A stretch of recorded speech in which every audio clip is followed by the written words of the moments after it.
Agora eu queria que você abrisse a sua Bíblia comigo em Mateus, capítulo 4. Evangelho segundo Mateus, capítulo 4. Eu vou usar a nova versão internacional, a NVI. E nós vamos ler a partir do primeiro verso. Mateus 4, a partir do primeiro verso, diz assim: Então Jesus foi levado pelo Espírito ao deserto para ser tentado pelo diabo. Depois de jejuar 40 dias e 40 noites, teve fome. O tentador aproximou-se dele e disse: Se és o Filho de Deus, manda que estas pedras se transformem em pães. Jesus respondeu: Está escrito, nem só de pão viverá o homem, mas de toda palavra que procede da boca de Deus. Então o diabo levou a cidade santa, colocou-o na parte mais alta do templo e lhe disse: Se és o Filho de Deus, joga-te daqui para baixo, pois está escrito, ele dará ordens a seus anjos a seu respeito, e com as mãos eles o segurarão, para que você não tropece em alguma pedra. Jesus lhe respondeu: Também está escrito, não ponha à prova o Senhor, o seu Deus. Depois o diabo levou-o a um monte muito alto e mostrou-lhe todos os reinos do mundo e o seu esplendor, e disse: Tudo isto te darei, se te prostrares e me adorares. Jesus lhe disse: Retire-se, Satanás, pois está escrito, adore o Senhor, o seu Deus, e só a ele preste culto. Então o diabo deixou e anjos vieram e o serviram. Senhor, essa é a sua palavra bendita. E nós abrimos o nosso coração e a nossa mente para que o teu Espírito Santo trabalhe em nós através das Escrituras Sagradas. Que o Senhor ministre a cada um de nós aqui na sua individualidade o que cada um de nós precisa compreender. Que toda barreira, todo sofisma, toda resistência seja submetida agora ao senhorio de Jesus Cristo. Que o Senhor nos ensine, que o Senhor tem para nos ensinar e nos convença de tudo o que precisamos ser convencidas. Em nome de Jesus. Amém. Interessante, gente, que o texto começa dizendo que Jesus foi levado pelo Espírito, com E maiúsculo, Espírito Santo, pelo Espírito ao deserto para ser tentado pelo diabo. É tão interessante que a gente quer a parte de seguir Jesus, a parte da glória, mas a gente esquece que tem a parte da cruz. Quando Jesus diz: Quem quiser vir após mim, negue-se a si mesmo, tome a sua cruz e siga-me. E a cruz da gente não é o nosso problema, a cruz da gente não é a luta que a gente está atravessando, a cruz da gente não é uma pessoa difícil, a cruz da gente é quando a vontade de Deus vertical atravessa a nossa vontade horizontal. Negar a nós mesmos, buscar em primeiro lugar o reino de Deus, a sua justiça, buscar a vontade de Deus para nós, que aí consiste a nossa alegria, aí consiste o nosso senso de pertencimento, a nossa realização, o cumprimento do nosso propósito e vocação, o motivo para o qual existimos. Quando o homem não se reconcilia com Deus, é uma vida desperdiçada, gente, é uma vida perdida, porque todos nós vamos para a mesma caixa no final do jogo. A rainha, o cavalo, o peão e o bispo. Todas as peças vão para a mesma caixa depois que o jogo acaba. O final para todos nós é o mesmo. A nossa carne vai perecer. Mas para aqueles que creem, a vida eterna.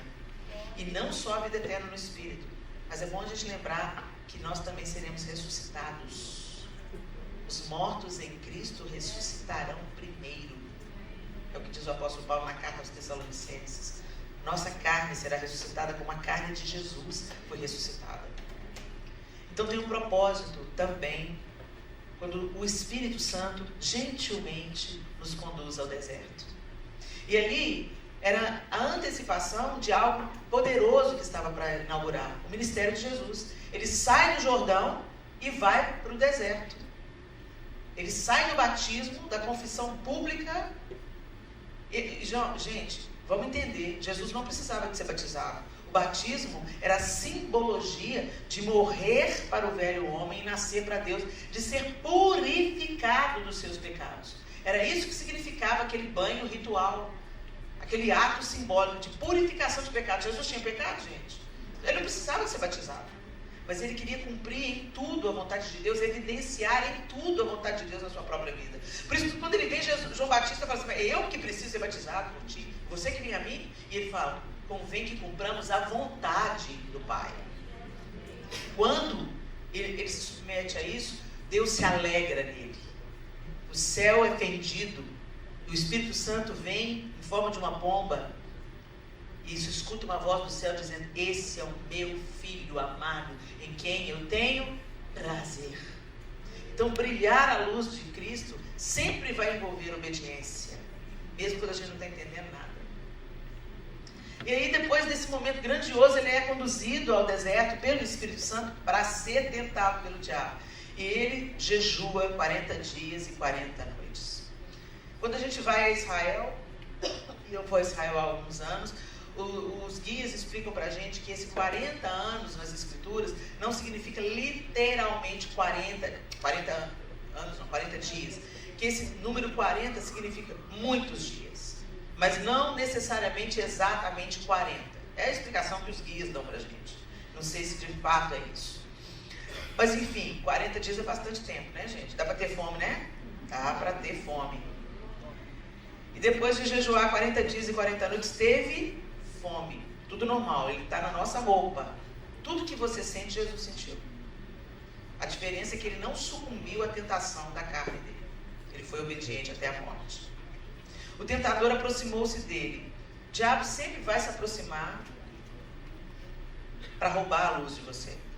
Ele sempre vai tentar ofuscar a luz que pode brilhar através da sua vida. E ele sabia com quem ele estava falando. Ele sabia que Jesus era filho de Deus. Só que ele vem no momento de vulnerabilidade. É na sua vulnerabilidade que ele vai te atacar. O diabo é um inimigo tão baixo que tem algumas regras na luta, né? Que você não pode bater em alguns lugares no seu adversário, porque é considerado baixo, golpe baixo. Você já ouviu essa expressão? O diabo não. O diabo ele vai justamente no lugar onde ele não pode bater, e é ali que ele vai bater. No lugar da sua vulnerabilidade, no lugar onde você é mais frágil, é ali que ele vai golpear, a fim de te paralisar, a fim de te matar. Então ele vem no momento de vulnerabilidade humana de Jesus. Jesus estava com fome, certo ou errado? É uma vulnerabilidade? Você já teve fome, gente?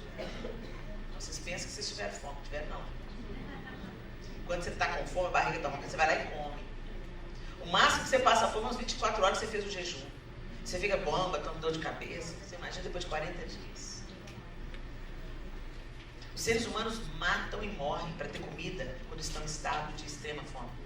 Eles matam, eles perdem a razão, a orientação. Eles perdem todas as barreiras morais para comer. Você lembra aquele acidente que virou filme, que o pessoal tem que comer a carne dos seus próprios amigos? Pois é. Todas as barreiras morais perdem o sentido quando você realmente passa fome. É questão de sobrevivência, é um instinto de sobrevivência. A gente não sabe o que é isso, não. No Ocidente a gente não sabe o que é isso. Mas Jesus estava com fome. E aí o tentador aproximou-se dele e disse: se és o filho de Deus, manda que estas pedras se transformem em pães. Algo que vai tentar roubar aquilo que Deus quer brilhar em você. É uma deformidade na sua identidade.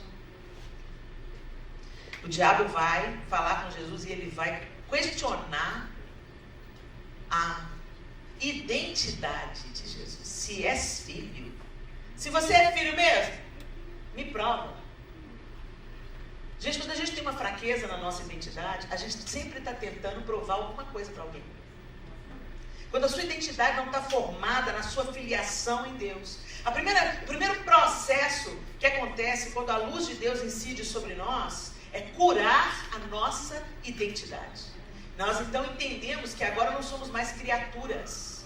Nós agora pertencemos a Deus. Somos feitas filhas de Deus.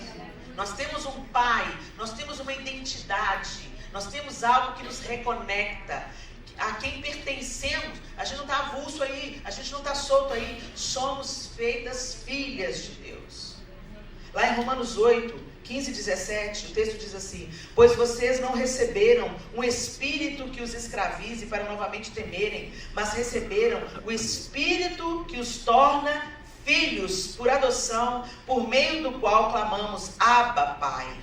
O próprio Espírito testemunha ao nosso espírito que somos filhos de Deus. Se somos filhos, então somos herdeiros, herdeiros de Deus e co-herdeiros com Cristo. Se de fato participamos dos seus sofrimentos, para que também participemos da sua glória. Essa parte aí a gente não quer, não. A gente só quer ser filho de Deus na hora que a gente é coberto de glória. Mas o texto do apóstolo Paulo está dizendo: se de fato participamos dos seus sofrimentos, para que também participemos da sua glória. Para nós também vai ter deserto, para nós também vai ter jejum, para nós também vai ter falta, para nós também vai ter cruz.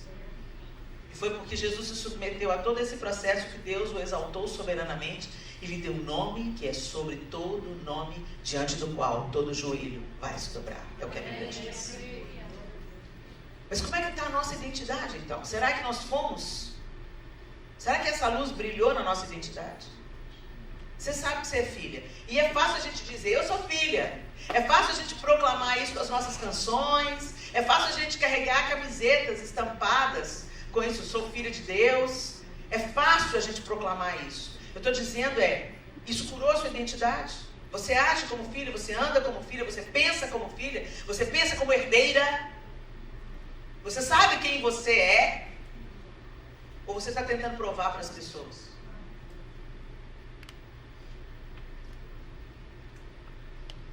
Quando nós temos uma identidade curada em Deus, não interessa o que os outros falam a seu respeito. O que mais interessa é o que Deus pensa a seu respeito. O que a palavra de Deus diz a nosso respeito. Eu sou o que a Bíblia diz que eu sou. Eu tenho o que a Bíblia diz que eu tenho. Eu posso o que a Bíblia diz que eu posso. A nossa identidade muitas vezes está capenga. Você acreditou em todas as mentiras que o diabo te contou através de uma figura de autoridade na sua vida. Através da sua mãe, através do seu pai, através às vezes do seu marido, da sua irmã mais velha, de uma professora proeminente na sua vida, uma pessoa que te impressionou, um líder. O diabo te limita, te engana e você fica vítima de uma ideia distorcida porque você não deixa Deus restaurar a sua identidade. E isso apaga o brilho que Deus quer fazer em você. Então você fica mendigando afeto. Você fica procurando se afirmar através daquilo que você faz. Deixa eu te dizer, o que você faz pode passar. Você pode sofrer um acidente que te impossibilite de fazer o que você faz. Eu estou tendo problema com a minha voz nas 2 últimas semanas. Uma tosse me acometeu e para eu cantar, eu não estou conseguindo cantar plenamente. Fiquei rouca, perdi a voz durante 3 dias. Isso nunca acontece comigo. Eu não sou só a minha voz. Eu não sou só o meu ministério. Eu não sou só aquilo que eu faço para Deus. O que eu faço para Deus pode mudar. O que eu faço na minha profissão pode mudar. O meu estado civil pode mudar. Eu sou casada, muito bem casada e feliz no casamento, mas eu posso me tornar viúva. Deus não permite. Isso que eu estou querendo dizer é que tudo na nossa vida pode mudar. De repente, de um dia para o outro. Então se você baseia a sua identidade naquilo que você faz, no seu estado civil, no dinheiro que você ganha, na casa que você mora, deixa eu te falar, você está construindo sua casa sobre areia, minha linda. Qualquer tempestade derruba a sua casa, acaba com a sua vida. Deus quer que a gente firme a nossa identidade nele, em quem nós somos, quem ele diz que nós somos. E nós somos filhas, isso não muda, esse status não muda. Ainda que eu morra, eu sou filha de Deus. Eu serei ressuscitada porque eu sou filha de Deus. Eu Eu vou morar eternamente com o Senhor e serei governada por Ele porque eu sou filha. É tudo sobre isso. Mas às vezes você está andando aí, ó, capenga, arrastando a angústia, a culpa, a mágoa, a falta de perdão, porque sua mãe te disse que você não ia dar nada na vida, seu pai disse que profetizou que você ia ser uma prostituta, tanta besteira aconteceu, tanta gente foi usada para falar que você não é, e você acreditou. Imagina se Jesus entra na pira do diabo. Se és filho de Deus, faz um pãozinho aí, quero ver, me prova. Jesus não sabia tanto quem ele era. Não tem que te provar nada, querido. Não tem que te provar nada. Eu sou. Eu sou. Quando Deus fala aqui no Moisés, quem é o Senhor? Deus fala com Moisés, eu sou. Ele falou, eu tenho, eu criei.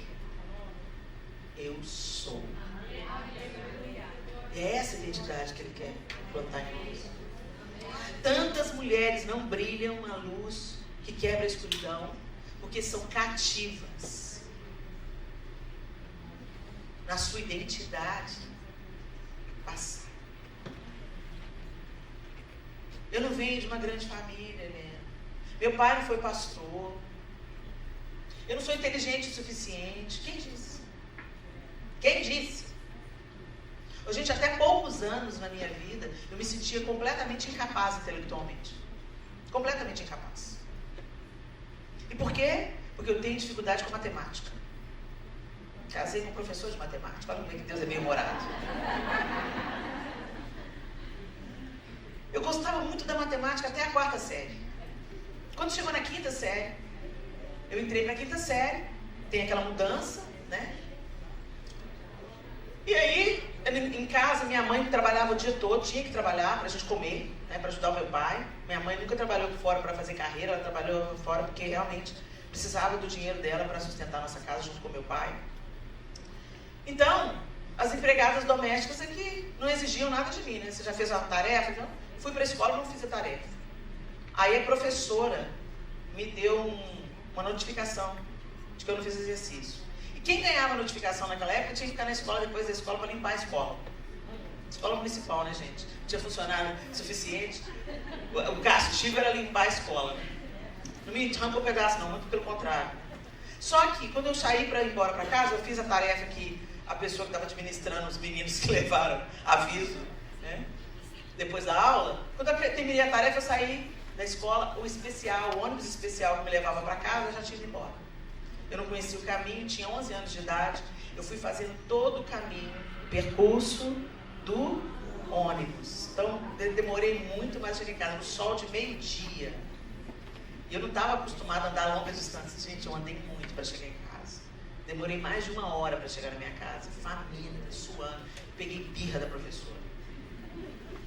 Aí essa professora estava grávida e saiu de férias. Entrou outra no lugar dela. Quando a outra entrou na sala, eu achei ela maravilhosa, alta, linda, com guarda-copo, branquinho.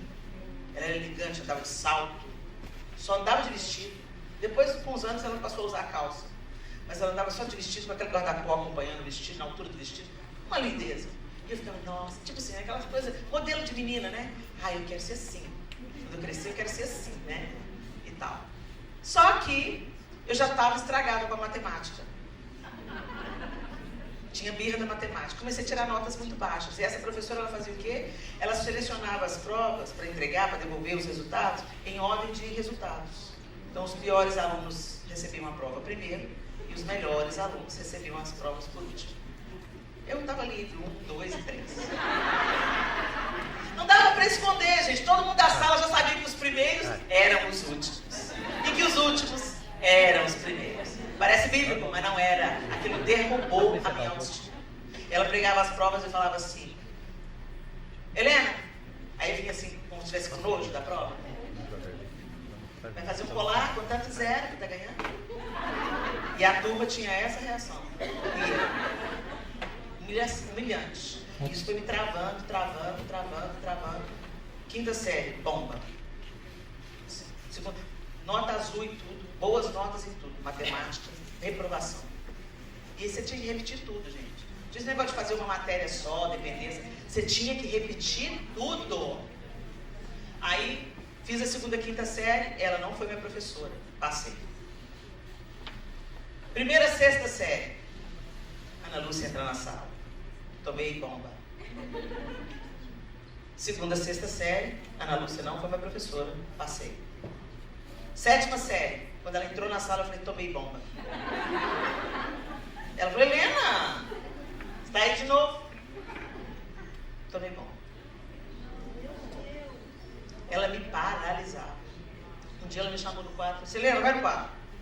Eu fui tremendo. Aí eu fui fazer um exercício de matemática que começava com Z igual, abre chave. Mas chama aí, João?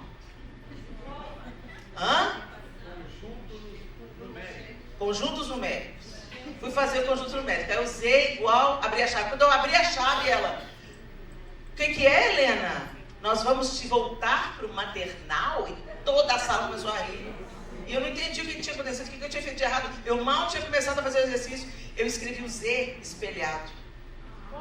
Até hoje eu tenho dificuldade com o Z. Tenho que pensar 2 vezes antes de fazer o Z. Não sou dislexa, mas tenho dificuldade com o Z. Gente, aquilo... Eu amaldiçoava. O dia que ela entrava na sala, eu falei, não acredito, essa mulher é minha professora de novo. Toda admiração virou medo, virou tristeza, virou angústia, virou pânico. Me paralisou. Tomei bomba na 7ª série. Aí ela não foi mais minha professora, fui até o 3º ano. Quando eu cheguei no 3º ano do ensino médio, meu professor também não era bom, não.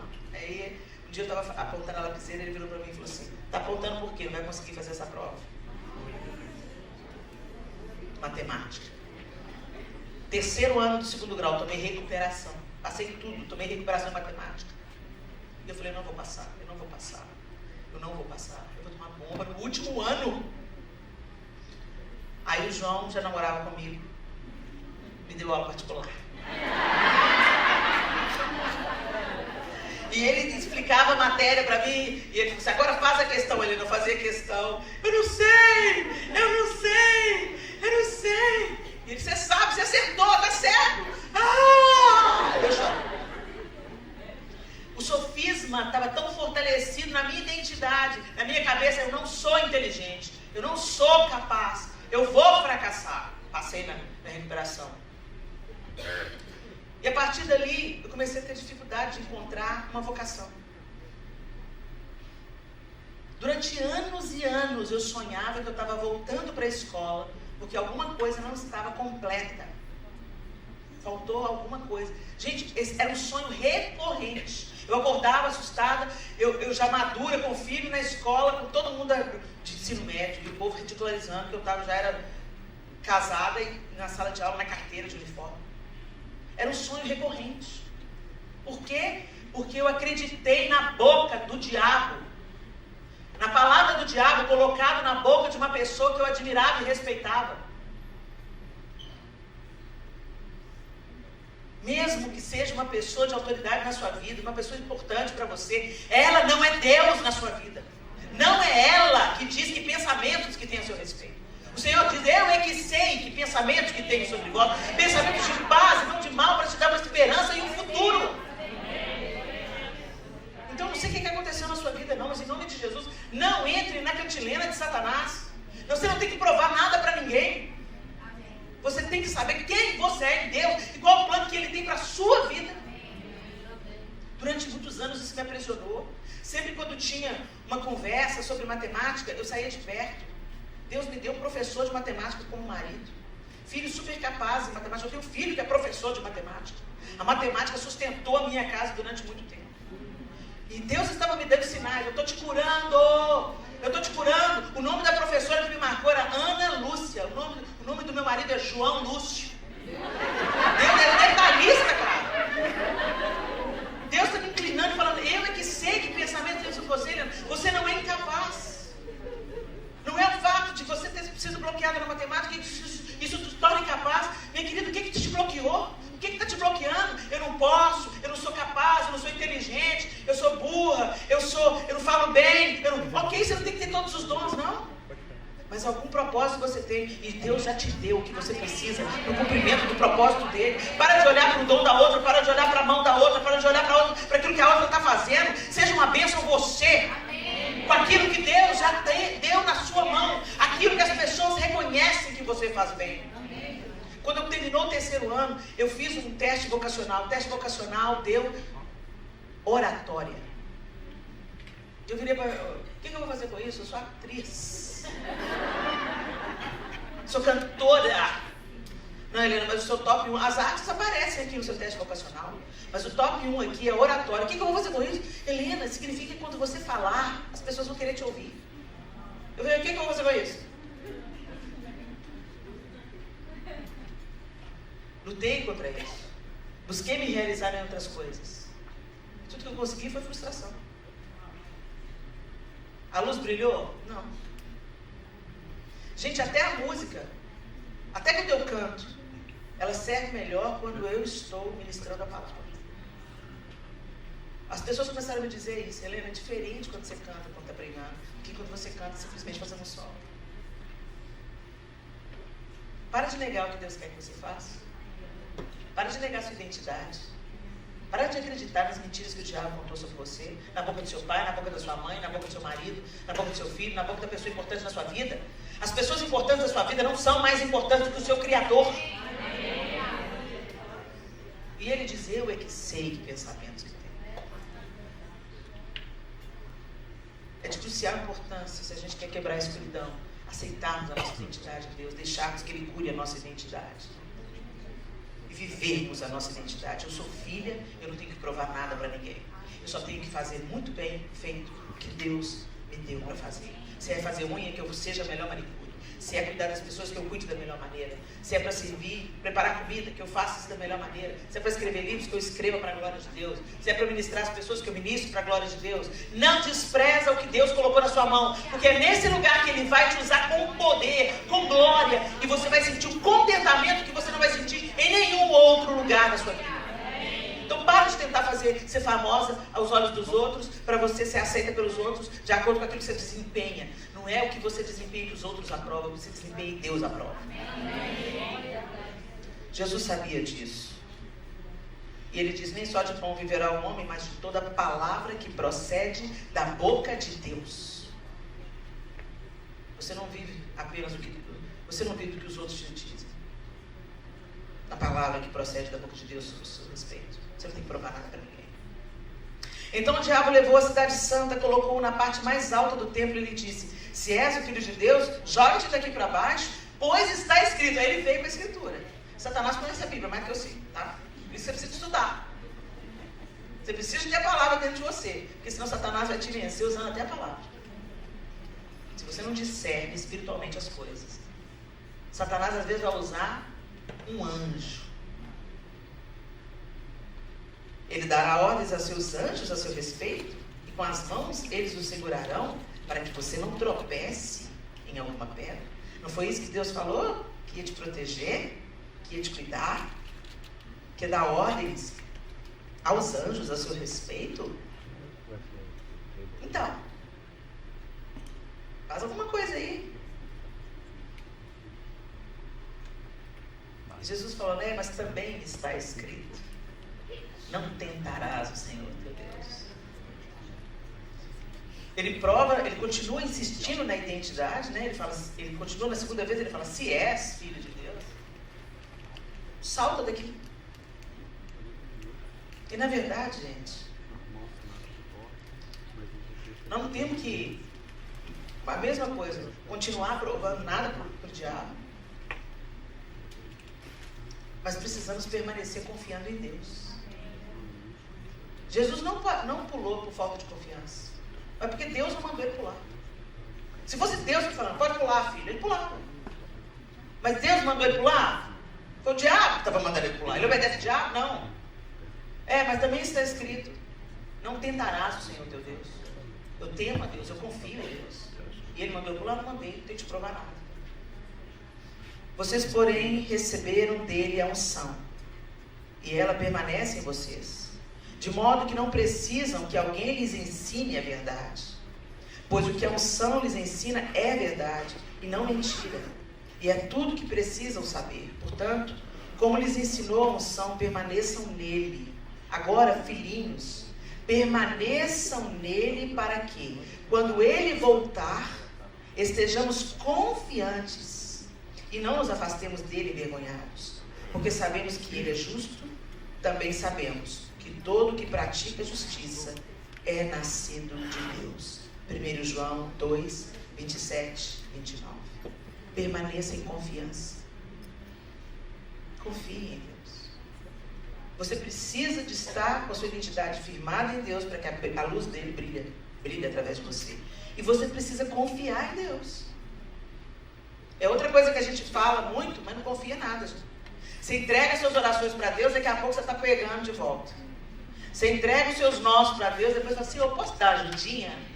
Senhor, eu posso dar uma sugestão? Ou Senhor, levanta o profeta lá para minha filha. Sabe como a gente fica dando sugestões para Deus? Confie.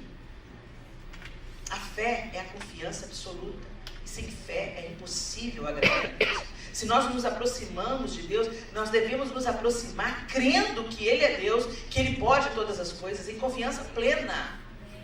Nós precisamos confiar que Ele nos salvou, que o fato de nós crermos em Jesus, recebermos o sacrifício da cruz, deixarmos sermos moldados pela confiança que as Escrituras Sagradas são a sua palavra bendita, é nessa confiança que nós vamos até o último dia, onde seremos aprovados por Ele. Eu me lembro que eu sonhei há um tempo atrás com um arrebatamento. E eu sonhei que a janela do meu quarto se abriu numa porta e abriu um corredor, um piso, que o meu quarto fica no segundo andar. Então abriu um piso que igualava, que eu podia andar sobre o piso. E aí eu vi o céu. E quando a janela do quarto abriu, eu levantei da minha cama, saí pela janela que se transformou numa porta, entrei pelo aquele corredor. E quando eu olhei, eu ouvi um tanto de barulho, sons de celebração, de empolgação. E eu comecei a perceber que tinha um tanto de gente subindo. Eu comecei a olhar, eu falei assim, meu Deus, é um arrebatamento. Quando eu olho para cima, o céu tem uma luz enorme atrás das nuvens, mas eu não sabia o que era. Mas eu soube no meu coração, eu não estava vendo o que era, mas eu soube, é Jesus. Jesus está voltando. Jesus está voltando. E a igreja está subindo. E eu fiquei olhando para ele, mas todo mundo estava subindo e eu não. Eu olhei para mim, todo mundo subindo e gritando, e eu não. E eu comecei a fazer assim, para ver se eu subia. Eu dando um impulso para ver se eu subia. E eu não subia. Eu falei, meu Deus, eu não acredito nisso. Por quê? Não vou. E aí, dentro de mim, uma voz falou assim, é pela graça. Aí não é pelo meu mérito, não é pela minha condição, é porque eu creio, é pela graça. Eu comecei a flutuar. Eu subi a sensação, gente, indescritível. Eu comecei a olhar para as pessoas, eu comecei a gritar, aleluia, gritar uma empolgação. E eu olhei para trás, vi mais abaixo, se meu pai também subindo. Eu, pai, é Jesus, pai, é Jesus. E quando eu olhei para o céu, eu ia passar da nuvem. Quando eu ia passar da nuvem, eu veio o amado da minha alma, eu acordei. Mas eu acordei cheia de Deus. Eu acordei chorando, e eu falei, João, eu sonhei que Jesus estava voltando, João. Que delícia, irmão. Que delícia, que sensação indescritível. Por mais que eu tente descrever para vocês o que eu senti, não dá para descrever. Uma alegria plena. A satisfação de ver acontecendo o que eu sempre esperei. Que delícia. Eu não me preocupei com mais nada. No sonho eu não estava preocupado com quem estava ficando, com quem estava indo. Eu ia ver o amado da minha alma. Que delícia. A gente tem que caminhar em confiança. Confiança que vai chegar a esse grande dia. Confiança em que as lágrimas, todas as lágrimas, vão ser enxutas dos nossos olhos. Confiança de que a vida que a gente está vivendo aqui agora é só o aperfeiçoamento para aquele que está para se manifestar. Confiança de que Deus é fiel para cumprir a sua palavra. E que ainda que eu esteja na sepultura, de lá eu vou ouvir a voz dele dizendo, erguei, vem para fora. Ainda que minha matéria tenha se tornado pó, foi do pó que ele criou o homem. E do pó serei criada novamente. Os mortos em Cristo ressuscitarão primeiro. É o que Tessalonicenses diz. E vão se encontrar com Jesus nos ares. depois os que estiverem vivos. Gente, é poderoso demais. Mas a gente coloca a nossa confiança no aqui, no agora, nas nossas posses, nas nossas possibilidades, nos nossos dons, nos nossos talentos. A nossa confiança não está em Deus. A nossa obediência não é para Ele. Nós nos submetemos ao Deus desse século, mas não nos submetemos àquilo que Deus mandou a gente fazer. Jesus não. Jesus sabia que não tinha que provar nada, porque a identidade dele estava firmada em Deus. E ele sabia que Deus era fiel para sustentá-lo, mas que ele não ia tentar Deus, porque Deus não tinha ordenado, não tinha chegado o momento. Nós precisamos de caminhar nessa confiança. E finalmente, Satanás leva Jesus ao lugar mais alto do templo. E ele mostra todos os reinos do mundo. E ele não falou nessa hora, ele não falou mais sobre a identidade. Ele tenta Jesus, para Jesus querer possuir mais. Tudo isso te darei, se te prostrares e me adorares. Ele tenta uma barganha, uma proposta de poder. No outro evangelho, acho que é Lucas, ele fala: tudo isso te darei, porque tudo isso me foi entregue. Ou seja, o mundo hoje pertence a Satanás. Pertence. Fala: eu te darei isso tudo, se você prostrar e me adorar. É muito simples, é só você se ajoelhar. É só você se dobrar diante de mim. Você vai ter tudo que você quer. Insistente ele, né? O mundo está entregue a Satanás por concessão, não pertence a ele. Está entregue a Satanás porque Deus está permitindo. Porque na hora que o Senhor falar chega, chega. Ele é o soberano, Ele é o Criador, Ele é o legítimo proprietário. Ele não é o ocupador da terra, Ele é o dono. Mas Satanás se sente dono. E ele tem poder, e ele oferece para você algumas coisas. Será que nós estamos sendo, nosso brilho está sendo opaco por causa daquilo que a gente tem negociado com Satanás? Vocês vieram para uma terra onde Mamon é o Deus. Nós nos acomodamos aos confortos dessa terra. Estou dizendo que é pecaminoso você ter conforto, ter uma vida boa. Mas eu tenho que te alertar, isso te aleja espiritualmente. Porque quando você tem tudo, você acha que você não precisa de nada. Você não sente falta de nada. Muitos de nós só nos lembramos de Deus quando estamos numa cama doente, impossibilitada de trabalhar. Você, se não trabalha, não ganha. Aqueles que eram seus amigos te abandonam. Ou você tem um diagnóstico de morte terminal. Né? Olha, não tem jeito. Você pode ter o dinheiro que você tiver. O dinheiro do Steve Jobs não pode fazer nada por ele. Essa é a real, gente. Seu dinheiro também é temporário. Os bens dessa terra, o conforto que você tem, pode ser tirado de uma hora para outra. E aí, vai ficar o quê? Quem você vai ser sem dinheiro? Quem você vai ser sem amigos? Quem você vai ser sem a sua profissão, sem o poder, sem o seu diploma? Gente, tem até o conhecimento, de uma certa forma, pode ser tirado. Você bate a cabeça, perde a memória. A gente se envaidece por causa de quê? A gente é dono de quê? Mas Satanás continua financiando projetos de poder. Você não tem tempo para Deus, não tem tempo para os seus devocionais, mas está se matando de trabalhar. Mas quando estiver no leito, é de Deus que você vai lembrar. É a Ele que você vai pedir misericórdia? Que não seja assim, minhas irmãs. Que o brilho de Jesus nos livre de nós nos tornarmos escravas de Satanás através do nosso conforto material.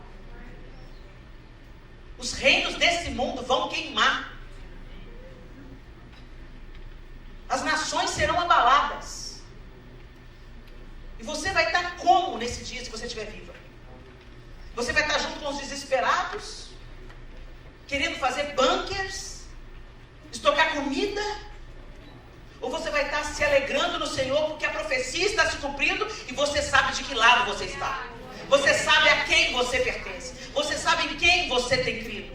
A dor, a falta vai tirar óleo de você e vem avivamento para a igreja, gente, não é para um caminho fácil não. Não se iluda. A igreja primitiva cresceu sendo lançada na arena. comida de leão, sendo feita pelo Império Romano, tocha para iluminar a rua. Punha fogo no corpo do cristão para ele iluminar a rua. E é nesse contexto que o avivamento veio, a igreja cresceu e chegou até nós no século XXI. Eu sou pós-tribulacionista.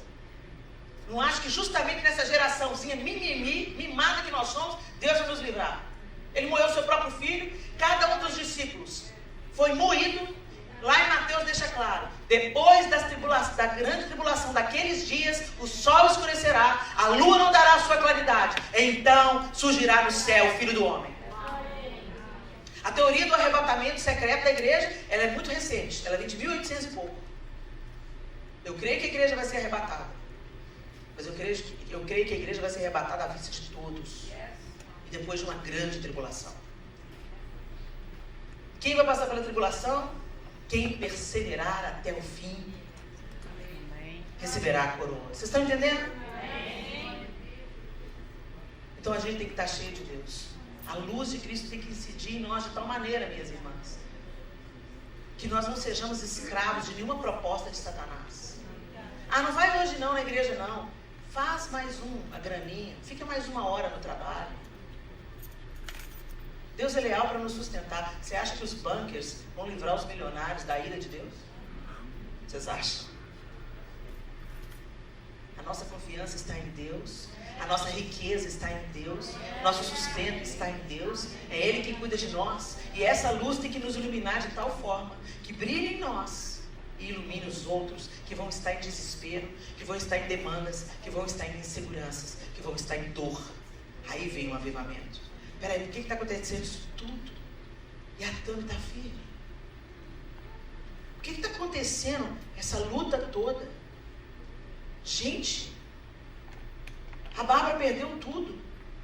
Mas ela continua com um sorriso no rosto, ela continua enunciando o Evangelho, ela continua com a esperança inabalável. Eu quero isso. Luz para as nações. Conversão em massa. Poder sendo liberado. Nós vamos orar e os enfermos vão ser curados. Nós vamos orar e os mortos serão ressuscitados. Mas isso não vem sem preparação, gente. A gente só se torna forte depois que submete o músculo à dor. Espiritualmente não é diferente. Nós somos forjadas na dor. Mas Deus está conosco. Ele é o nosso treinador. O treinador, ele nunca vai te dar algo que você não aguenta. Ele nunca vai colocar sobre você um peso que você não dá conta de puxar. Ele sempre vai na medida que você aguenta. Na medida que você aguenta, na medida que você aguenta. E quando você olha para o seu treinamento, você olha lá atrás, puxa, você ri junto com o seu treinador. Nossa, no primeiro dia de aula, hein? Levantei 2 quilinhos, quase morri. Estou aqui nos 40, ó. É isso. Essa é a vida espiritual. É isso que Deus quer fazer em nós. É isso que é a luz de Deus que quebra a escuridão. A identidade dele incidindo em nós, curando a nossa identidade, firmando a nossa identidade. Nós não precisamos do aplauso de ninguém, da aprovação de ninguém, para saber que somos filhas de Deus, aceitas, curadas, redimidas, salvas, para incidir a luz do Salvador sobre o mundo.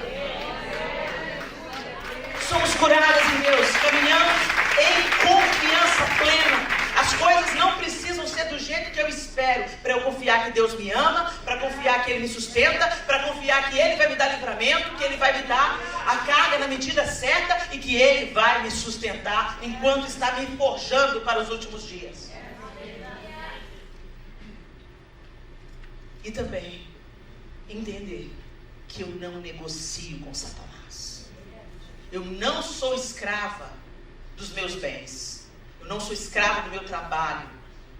Eu sou mordoma daquilo que Deus tem me confiado. Eu cuido daquilo que Ele me confiou. Eu sirvo ao próximo com aquilo que Ele me confiou. Mas isso não me prende. Isso não me escraviza. O tesouro que eu tenho é o Senhor. Não a minha conta no banco. Não o meu schedule. Não as minhas possibilidades financeiras. O meu tesouro, inclusive o meu dinheiro, é para servir ao Senhor. Tudo que eu tenho, tudo que eu sou, se dobra a quem Ele é. É assim que a luz de Deus quebra a escuridão. Feche os seus olhos.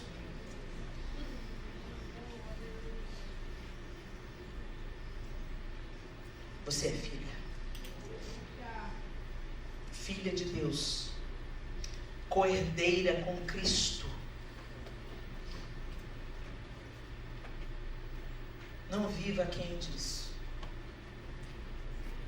Talvez os sinais e maravilhas não se operem em nós como operaram em Jesus e nos discípulos, porque nós estamos apegadas a tantas coisas ainda, tão meninas ainda, tão infantis, tão donas dos brinquedos. O Senhor não vem buscar uma noiva menina, Ele vem buscar uma noiva pronta, madura. E Ele vai trabalhar para esse amadurecimento, não se engana. A pergunta é, você vai querer ir ou não? Você é noiva ou não? Você está disposta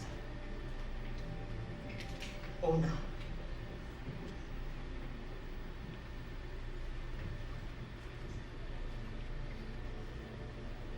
Assim, façam morrer tudo que pertence à natureza terrena de vocês. Imoralidade sexual, impureza, paixão, desejos maus e a ganância, que é idolatria. Nós evangélicos nos gabamos tanto. Nós não somos idólatras. Quem te enganou, querido? Quem te enganou?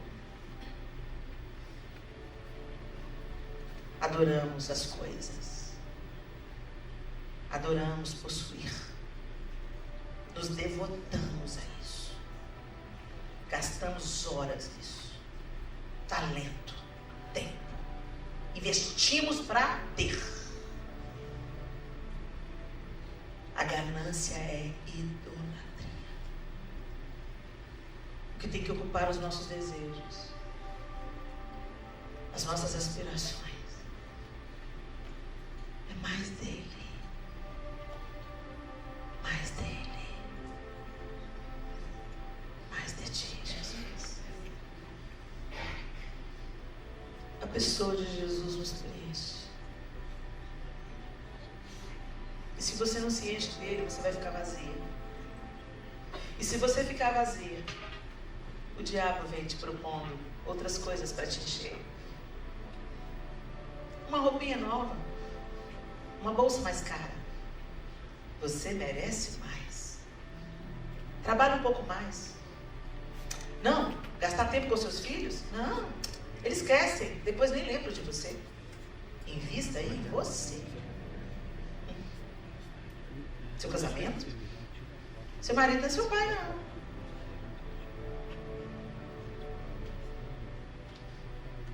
Gente, eu não estou dizendo que você não tem que trabalhar, se dedicar, servir ao próximo. Mas isso é consequência de uma vida aos pés do Senhor. E é mais leve. É a esteira rolante.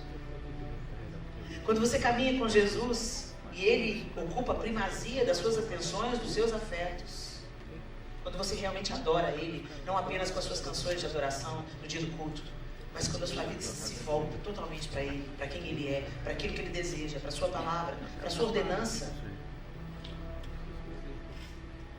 é como se você caminhasse sobre uma esteira rolante. Você percorre a mesma distância, com menos tempo e menos esforço. A unção é isso. A unção te leva.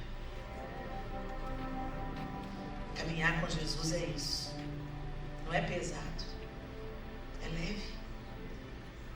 Se está pesado, minha linda, é hora de você pensar: o que eu peguei que não era para pegar? O que eu estou fazendo que não era para fazer? Quem eu não perdoei que era para perdoar? Porque o fardo de Jesus é leve.